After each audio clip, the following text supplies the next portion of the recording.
stay there. You got to come down from the mountains. You got to come down from those experiences. I want us to turn to Acts chapter 1 that Neil read earlier. And if you remember the context, the disciples have just come through a whole lot of mountaintop experiences. Remember, they have been with Jesus almost every day for 3 years. They have seen Jesus talking to Moses and Elijah on the Mount of Transfiguration. For the Jew, that would have been amazing for any of us. And that alone, just that one experience, maybe would have been enough of a memory for their life. But they had tons of memory. They had watched Jesus feed 5,000. They had seen Lazarus come back from life. And now they just come through 40 days where Jesus has risen from the dead and he is back with them. And the passage said he did numerous things to show them that he was alive. Remember the passage where he is kind of just appears in the room? Incredible miracles that he never did before he had this resurrected body. And so they have enough mountaintop experiences to reminisce for the rest of their lives. And then suddenly, as they're kind of standing there almost in a trance, Jesus ascends back to heaven.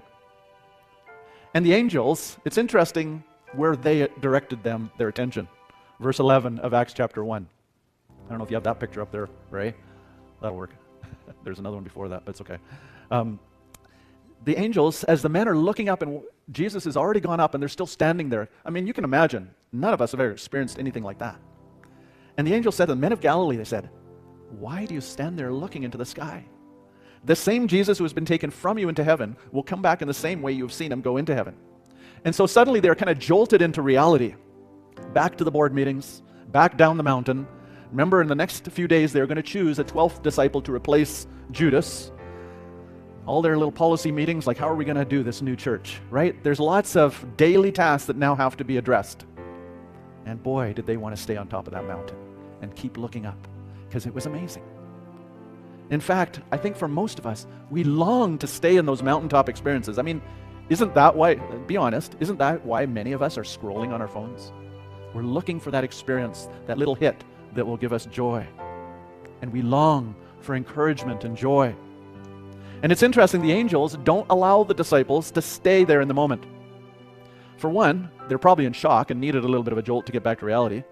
I mean, who's ever seen somebody floating up into the sky, right? Just doesn't happen. I mean, maybe a little bit this week with the Artemis spacecraft going around the moon. That's pretty cool. Not quite on the same level, but still, amazing stuff. But as the disciples are processing all of this stuff, the angels say something like, "Okay, that's enough. Show's over. Time to get back to work." And we know that in the weeks to come, they are going to experience some more mountain